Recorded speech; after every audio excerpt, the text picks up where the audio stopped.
देखो बच्चों, ये मुद्रा वाला चैप्टर है आपका। तो मुद्रा और साख वाला चैप्टर पढ़ेंगे इसमें, है ना। तो पहला है आपका पॉइंट, इसमें दे रखा है विशेष रूप से कि मुद्रा विनिमय के माध्यम से सामान्य रूप से स्वीकार्य है, जो मूल्य के मापक व भंडार के रूप में कार्य करती है। ठीक है, मुद्रा क्या होती है? जो सब जगह अलाउ होती है और मुद्रा के रूप में कार्य करती है। कागजी मुद्रा कागज के काम के बने विभिन्न अंकित मूल्यों को नोट कहते हैं। ठीक है, ठीक है, जिस पे जैसे 100 का नोट है तो आप अंकित मूल्य किया गया है और गवर्नमेंट के द्वारा जारी किया गया है कि सब जगह क्या होगा, मान्य होगा। ठीक है। धातु मुद्रा धातु मुद्रा जैसे सोना, चांदी, निकेल, तांबा आदि से धातु मुद्रा बनाई जाती है। ठीक है। बैंकिंग उधार क्या होते हैं? बैंकिंग उधार देने या निवेश के देय से जनता के मांगने या चेक आदि के माध्यम से अंतर्राष्ट्रीय जमाएं स्वीकार करने की बैंकिंग कहते हैं। ठीक है, आप देखते हैं जमा करने जाते हैं, निकालने जाते हैं, आप देखते हैं सोना भी जमा करते हैं, पैसा भी जमा करते हैं उसके अंदर। कुछ जैसे आपने देखा होगा कागजी मुद्रा होती है, इसके बाद ड्राफ्ट वगैरह होते हैं। ठीक है, आप और चेक वगैरह होते हैं, तो इन सभी को हम क्या कहते हैं? बैंकिंग कहते हैं। औपचारिक ऋण क्या होते हैं? जो बैंक व सहकारी समितियों के द्वारा दिए जाते हैं, औपचारिक ऋण कहते हैं। और अनौपचारिक ऋण जो साहूकार प्राइवेट रूप से देते हैं, जैसे रिश्तेदार से, मालिक से लेते हैं। ठीक, अब देखो क्वेश्चन है इसके अंदर, भारत में विनिमय के माध्यम के रूप में कौन सी करेंसी का प्रयोग किया जाता है? डॉलर, पाउंड, यूरो, रुपया। भारत का कौन सा है? रुपया है। ठीक है, नेक्स्ट क्वेश्चन है इसका, मुद्रा को विनिमय का माध्यम कहा जाता है क्योंकि इसे किसी वस्तु या सेवा के लिए सरलता से बदला जा सकता है, इसमें दोहरे सहयोग की आवश्यकता से छुटकारा मिलता है, ये विनिमय प्रक्रिया मध्यस्थता का कार्य करती है। बिल्कुल सही है। ठीक है, मुद्रा से इसमें क्या है, पहले मुद्रा का जो व्यापार किया जाता था तो वस्तु के बदले वस्तु होता था, वस्तु विनिमय बोलते थे, जिसमें बहुत सारी समस्या आनी पड़ती थी।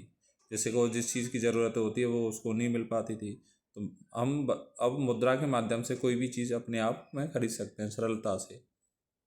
नेक्स्ट क्वेश्चन है आपका, मुद्रा का निर्गमन किसके द्वारा किया जाता है? भारतीय रिजर्व बैंक के द्वारा। ठीक है, ये पहला ही ऑप्शन सही है इसका, केंद्रीय सरकार द्वारा, भारतीय रिजर्व बैंक, RBI।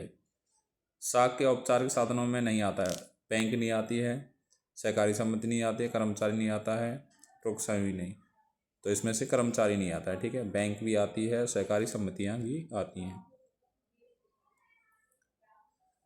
SHG क्या है? स्वायत्त सेवा समूह, स्वय हस्तकला समूह, सामाजिक सहायता समूह, समाज सहायता समूह। तो स्वयं सहायता समूह होता है SH और G। ठीक है, वैसे बोलते हैं स्वयं सहायता समूह, हेल्प। ठीक है, ग्रुप। ठीक है, सेल्फ हेल्प ग्रुप। ठीक है, स्वयं सहायता समूह। आजकल देखें गांव के अंदर महिलाओं ने बना रखा है स्वयं सहायता समूह।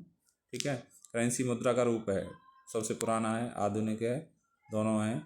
ठीक है, तो आधुनिक है। ठीक है, पुराना तो पहले वस्तु विनिमय का होता था। आप देखते हैं बैंक साख कौन सा साधन है? औपचारिक है, अनौपचारिक है? तो इसका औपचारिक है। ठीक है, अनौपचारिक तो आपके कौन से, साहूकार से, किसी रिश्तेदार से लेते हैं। ठीक है, साहूकार द्वारा राशि पर ब्याज लेता है, बहुत कम, अधिक, सामान्य, बहुत अधिक लेता है। ठीक है, आपने देखा 2% की, 5% की, 10% की लेते हैं, परंतु बैंक में 1% की, 0% की इनकी ब्याज मिलती है। बांग्लादेश के ग्रामीण बैंक से कर्ज लेने वाले अधिकांश कौन हैं? पुरुष, महिला, वरिष्ठ नागरिक, महिलाएं। ठीक है, स्वयं सहायता समूह बांग्लादेश के ही देन है, आज इंडिया में भी चलाई जा रही हैं। धनी परिवारों के लिए साख का कौन सा मुख्य स्रोत है? ठीक है, धनी परिवारों के लिए कौन सा है? आप देखते हैं बड़े बड़े जो पैसे वाले हैं तो उन्हें औपचारिक बैंकों से ऋण लिए जाते हैं। ठीक है, औपचारिक। सिक्कों के प्रयोग से पहले निम्न में से कौन सी वस्तु मुद्रा के रूप में प्रयोग किया जाता था? अनाज, मकान, खेत, दुकान। तो अनाज, ठीक है, मुद्रा के रूप में काम लिया जाता था। अब देखो एक अंक वाले क्वेश्चन है इसमें, मुद्रा के आविष्कार में वस्तु विनिमय प्रणाली क्या थी? आवश्यकता के दोहरे सहयोग की। ठीक है, कठिनाई क्या थी? दोहरा सहयोग। आप देखते होंगे कि जैसे जिस चीज़ को, जिसको अनाज की ज़रूरत है, किसी को उसको और दूसरी वस्तु की ज़रूरत होती है, तो वो कैसे उसका वस्तु विनिमय करेगा, नहीं कर पाएगा। तो दोहरा सहयोग से दोहरा सहयोग, ठीक है, इसकी परेशानी आती है, ठीक है। नेक्स्ट क्वेश्चन है, मुद्रा को विनिमय का माध्यम क्यों कहा जाता है? क्योंकि यह विनिमय प्रक्रिया में मध्यस्थता का कार्य करती है, ठीक है। वस्तु और आवश्यकता वाले जो व्यक्तियों में क्या करती है, वो मध्यस्थता करती है, ठीक है। कंज्यूमर और वस्तु के बीच में क्या करती है, मध्यस्थता लाती है। बैंक अपने पास कितने नकद कोष रखती है? 15%, ठीक है। जैसे आप जमा करने गए, आपने मना 1000 रुपये जमा किए, तो उसका 15% क्या रखेगी, अपने पास रखेगी, और उसका 85% RBI में जमा करा देती है, ठीक है, व्यापारिक बैंक में। अंतर्राष्ट्रीय स्तर पर विनिमय के कौन सी करेंसी प्रयोग में लाई जाती है? तो डॉलर को, ठीक है। विनिमय के रूप में कोई मुद्रा कब मान्य होती है? जब उस देश की सरकार उसे इस कार्य के लिए प्राधिकृत करती है। जैसे 100 का नोट है, अब इसको गवर्नमेंट ने अपने साइन किए, गवर्नमेंट ने लागू कर दिया कि हर जगह इसको क्या किया जाएगा, मान्य होगा। अनौपचारिक ऋण किन स्रोतों से प्राप्त होते हैं? अनौपचारिक जैसे महाजन, रिश्तेदार, उनसे, ठीक है। बांग्लादेश ग्रामीण बैंक का कारण क्या है? स्वयं सहायता समूह, बांग्लादेश की देन है, ठीक है। अनौपचारिक स्रोतों में से प्राप्त ऋण अधिक महंगे क्यों होते हैं? क्योंकि ऋण प्राप्तकर्ता की आय का अधिक हिस्सा ब्याज चुकाने में चला जाता है, ठीक है। 2%, 5%, 10% लेते हैं, ठीक है। आत्मनिर्भर समूह को बचत व ऋण संबंधी निर्णय कौन लेता है? समूह के सदस्य लेते हैं, ठीक है। सिक्कों के प्रयोग से पहले कौन सी वस्तु मुद्रा के रूप में प्रयोग की जाती है? अनाज, ठीक है। सिक्कों से पहले अनाज लिए जाते थे। अब देखो, रिजर्व बैंक ऑफ इंडिया के कार्य क्या होते हैं? देखो, पहला है सरकार द्वारा मुद्रा जारी करना, ठीक है, मुद्रा जारी करना। दूसरा है बैंक समितियां, बैंक व समितियों की कार्यप्रणाली पर नज़र रखना, बैंक और उसकी जो समितियां होती हैं उनके पर नज़र रखना, ठीक है। ब्याज दरों की शर्तों पर निगरानी रखना। ऐसा तो नहीं कोई कोई व्यापारिक बैंक है जो अलग से व्यापारिक बैंक जो दर्ज की गई है, जो ऋण की ब्याज है उससे अधिक तो नहीं ले रही है, ठीक है, उन पैसे।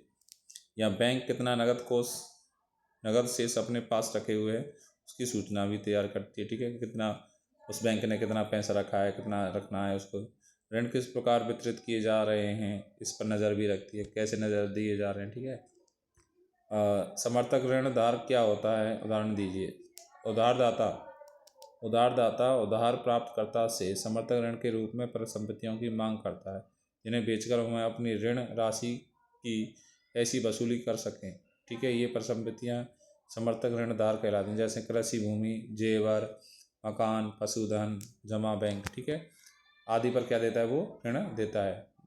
जो उधारदाता होता है वो लेनदार से कुछ ऐसी शर्तें लेता है, जैसे बहुत सी क्या है, कागज़ ले लेता है, मकान के कागज़, प्रॉपर्टी है, या कोई गिरवी रख लेता है, गोल्ड वगैरह गिरवी रखते हैं, या पशुधन, मकान को गिरवी रखते हैं। तो ये क्या है, कुछ परिसंपत्तियाँ लेता है।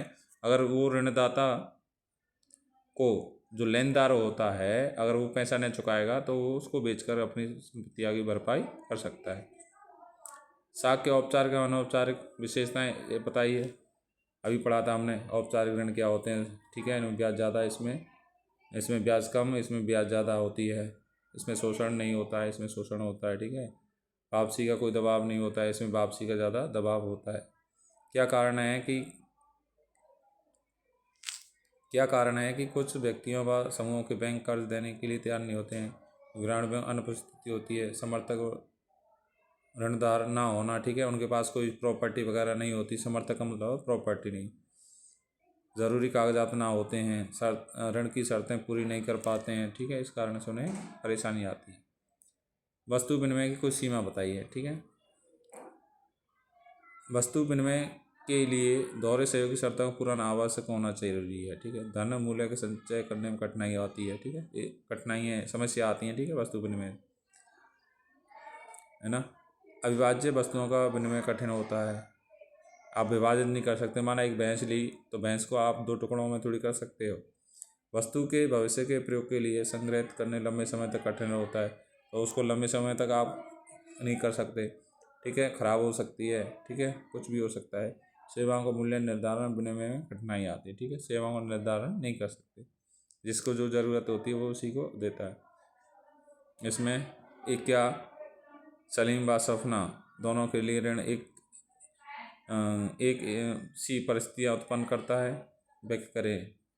सलीम के लिए ऋण ने सकारात्मक भूमिका निभाई है, ठीक है, कमाया ऋण चुकाया था उसने। सपना के ऋण नकारात्मक भूमिका निभाई है, चुकाने में असमर्थ थी, ठीक है, ऋण जाल में फंस गई और उसे ज़मीन बेचनी पड़ी, ठीक है, तो दोनों में डिफरेंट था।